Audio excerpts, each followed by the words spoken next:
사람을 보지 말고 일의 본질을 보아 법의 성품을 알아차려야 합니다. 사건을 보지 말고 사건이 가지고 있는 진정한 의미를 알아차려야 합니다. 눈이 있지만 무지하면 사람이나 사건을 보는 마음이 표피적인 것에 머뭅니다. 그러나 눈이 밝아서 지혜가 있으면 대상에 실제하는 내용을 봅니다. 사람이나 사건의 겉모습은 관념이지만 그것들이 가지고 있는 진정한 의미는 원인과 결과라는 실제뿐입니다. 겉으로 드러난 것에 연연하면 차별을 일으켜 번뇌가 생기지만 실제 하는 것을 알아차리면 단지 대상일 뿐이므로 걸림이 없습니다. 관념은 거미줄에 걸리지만 실제는 거미줄에 걸리지 않는 바람입니다. 당신의 마음을 걸림이 없는 바람처럼 흐르게 하십시오. 수행자 여러분, 둘째, 성냄입니다. 성냄은 선하지 못한 마음입니다. 성냄을 한문으로는 진심이라고 하는데 이때의 진의 진이란 눈을 부릅뜰 진입니다. 눈을 크게 부릅뜬다는 것은 화를 낸다는 말입니다. 그러나 거짓이 없는 참된 마음이라는 뜻의 진심으로 혼돈할 수가 있어서 여기서는 진심이라고 하지 않고 성냄이라고 부르겠습니다. 성냄은 불선심으로 대표되는 탐욕, 성냄, 어리석음이라는 세 가지 마음 중에 두 번째인 화를 내는 마음입니다. 이 세 가지를 삼독이라고 합니다. 성내는 마음은 하나이지만 기본적으로 항상 세 가지 마음이 함께 있으며 이외에도 다른 여러 가지 유사한 마음이 함께 일어납니다. 이러한 성냄은 타락, 부패, 결점, 잘못, 병의 바탕이 되는 마음입니다. 성냄은 스스로가 불을 지피는 것으로 자신이나 남을 태워서 황폐화시킵니다. 그럼에도 우리가 살면서 가장 쉽게, 가장 많이 내는 것이 성냄입니다. 성냄의 종류는 많습니다. 화를 내는 것, 분노, 혐오, 피하는 것, 없애려는 것, 질투, 인색, 후회가 모두 성냄에 속합니다. 혐오는 미워하는 것과 싫어하는 것을 의미합니다. 이처럼 성냄은 단지 성냄만으로 그치지 않고 다른 것들과 함께 일어납니다. 그러므로 단지 성냄만 알아차릴 것이 아니고 성냄에 따르는 여러 가지의 복합적인 마음도 함께 알아차려야 하겠습니다. 수행자 여러분, 이처럼 누구나 화를 낼 때는 이상의 여러 가지 마음을 모두 포함하고 있다는 사실을 알아야 합니다. 그래서 성냄이 있을 때는 화를 내는 마음을 알아차려서 성냄도 소멸시켜야 하며 더 이상 다른 것들과 함께 하지 않도록 해야 합니다. 그러므로 수행자는 때에 따라서 성냄 하나만을 알아차리지 말고 다른 형태로 나타나는 모든 불선심도 함께 알아차려야 하겠습니다. 성냄 하나가 각기 다른 상황에서 다양하게 나타나는 것을 모두 알아차려야 비로소 성냄을 완전하게 알아차리는 것입니다. 비파사나 수행자는 나타난 대상을 없애려고 알아차리는 것이 아닙니다. 단지 이러한 대상이 있다는 것을 알아차리는 것으로 그쳐야 합니다. 이렇게 없애려고 하지 않고 알아차려야 알아차리는 힘이 생깁니다. 그렇기 때문에 성냄에는 어떤 마음이 있는지 종류를 분명하게 살펴봐야 하겠습니다. 모르면 당하지만 알면 당하지 않기 때문에 이런 마음이 불선심이라는 것을 확실하게 추지해야 합니다. 그래야 비로소 치유가 가능합니다. 수행자 여러분, 화를 내면 제일 먼저 화를 낸 자신부터 해칩니다. 그래서 자신에게 고통을 주고 다시 남에게도 고통을 줍니다. 남을 미워하고 남이 잘못되기를 바라면 가장 먼저 자신의 마음부터 사악해집니다.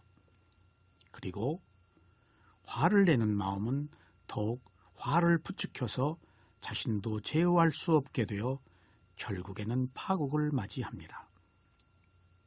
그래서 화는 화를 차양분으로 먹고 더 커집니다. 그렇기 때문에 화가 화를 더욱 키우는 것입니다. 만약 여러분들이 화를 제어하려고 해도 잘 되지 않는 것은 화가 화를 불태우기 때문에 여러분들의 힘으로는 그것을 제어하기가 어렵습니다. 수행자 여러분, 화는 자신의 마음이 분노로 무너진 것입니다. 그래서 뜨거운 불길에 휩싸인 것입니다. 이것이 바로 지옥의 불길입니다. 인간이 살면서 지옥의 불길 속에서 살면 당연히 죽어서도 같은 불길이 있는 세상에 태어납니다. 그러므로 현재 자신의 마음을 알아차리면 죽어서 어디로 가는지도 알 수가 있습니다. 이것이 업차성정견입니다. 누구나가 예외 없이 자기가 행위를 하고 반드시 자기가 한 행위에 대한 결과를 받습니다. 여러분들이 지금 선한 마음을 가지면 선한 마음의 결과로 현재에도 선하고 미래에도 선할 것입니다. 그리고 죽어서도 선한 마음을 먹은 세계에 태어날 것입니다. 그러므로 다음 생에 어디로 갈 것인가는 지금 현재의 마음으로 결정되는 것입니다. 그러므로 미래를 두려워하지 마십시오. 현재 내가 알아차리지 못하는 것을 우리는 두려워해야 합니다. 화를 내면 지위가 높거나 명예가 있고 깨끗한 옷을 입었다고 해도 추하게 보입니다. 화를 자주 내는 사람은 세상에서 격리되며 친구나 가족이나 가까운 사람조차도 피합니다. 화는 자신의 고요함과 지혜를 도둑질할 뿐만 아니라 거친 불길에 자꾸 불을 더 지핍니다. 그래서 늘 분노 속에서 살아야 합니다. 그러나 더 어리석은 것은 이렇게 분노를 나타내면서 살아야 사는 것처럼 느낀다는 사실입니다. 그래서 좋아서 화를 내고 화를 낸 것이 괴로움인데 이 괴로움을 즐겨서 더 화를 냅니다. 그러므로 화를 내는 사람은 진실을 알지 못합니다. 흥분한 마음이 지혜를 가리어 오직 뜨거운 불로 자기를 불태우는 형벌을 받으면서 사는 것입니다. 수행자 여러분, 이런 삶이 과연 행복하겠습니까? 이렇게 사는 사람들을 누가 좋아하겠습니까? 이렇게 사는 사람을 한 가정이나 사회에서 환영하겠습니까? 그래서 화는 가장 큰 피해를 스스로에게 주는 것입니다. 상대가 화를 냈을 때 같이 화를 낸다면 화를 내는 사람이나 하등에 다를 것이 없습니다. 화는 화를 내는 사람의 것입니다. 그러니 내가 상대의 화를 가져올 이유가 결코 없습니다. 그러므로 상대의 화를 공연히 받아들여서 자신도 고통의 불길 속으로 들어가지 말아야 합니다. 이때 상대의 화로 인해 똑같이 자신도 화를 낸다면 자아가 있다고 생각하는 유신견 때문에 내가 반응을 한 것입니다. 그래서 화를 낸 그 마음을 알아차려야 하겠습니다. 화를 낸 마음을 알아차리면 이 마음이 순간의 마음이지 나의 마음이 아니라는 사실을 알 수가 있습니다. 그래서 마음을 알아차려야 하는 것입니다. 보통 우리는 나의 몸, 나의 마음이라고 생각하기 때문에 상대가 내게 화를 내면 나를 무시했다고 판단해서 똑같이 화를 내는 것입니다. 수행자 여러분, 자신에 대해서 화를 내는 것도 탐욕으로 인한 것입니다. 바라는 것이 있는데 그것이 생각대로 이루어지지 않기 때문에 화를 냅니다. 그러면 그 순간 뜨거운 불길로 인하여 사물을 바르게 판단할 수 없습니다. 그래서 화는 가장 천박한 행위이며 항상 손실을 가져옵니다. 왜냐하면 바른 견해로 판단을 할 수가 없기 때문입니다. 그러므로 대인관계에서 먼저 화를 내면 이미 상황이 기운 것입니다. 어떤 상황에서나 먼저 화를 내는 사람이 상대에게 항복을 하는 것과 같습니다. 양보와 항복은 전혀 다른 것입니다. 양보는 미덕이고 관용이지만 이때의 항복은 불선업이고 실패이고 좌절입니다. 수행자 여러분, 만약 상대가 화를 냈을 때 자신을 무시했다고 생각한다면 무시했다고 생각하는 마음을 알아차려야 합니다. 그러면 무시한 상대도 없고 무시당한 자아도 없습니다. 단지 상대에 축적된 성향만 있을 뿐이지 여기에는 나도 없고 사실은 상대도 없습니다. 이렇게 자아가 없는 것을 알면 화를 낸 상대도 없고 오직 화를 내는 상대의 잠재적 성향만 있는 것을 알 수 있습니다. 그것도 화를 내는 마음은 순간에 일어났다가 순간에 사라집니다. 그러므로 마음은 일어났다가 사라졌는데 공연히 상대의 화를 기억하여 내가 가지고 갈 것이 없습니다. 위파사나 수행이 대상과 하나가 되지 않고 대상을 분리해서 알아차리는 수행이기 때문에 이런 수행이 가능한 것입니다. 우리는 대상을 분리해서 지켜봐야 합니다.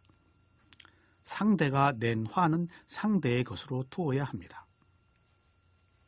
그것을 나의 것으로 받아들이는 것, 이것이 바로 어리석음입니다. 수행자 여러분, 상대가 화를 냈을 때 반드시 나 때문이라고 생각하지 마십시오. 화는 화를 낸 사람의 문제로 내는 것입니다.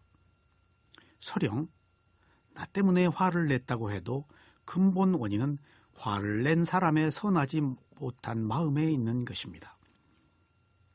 때로는 화를 낸 사람이 다른 곳에서 어떤 일로 괴로움을 겪었기 때문에 공연히 자신에게 화를 내서 자신의 분노를 해결하는 것일 수도 있습니다.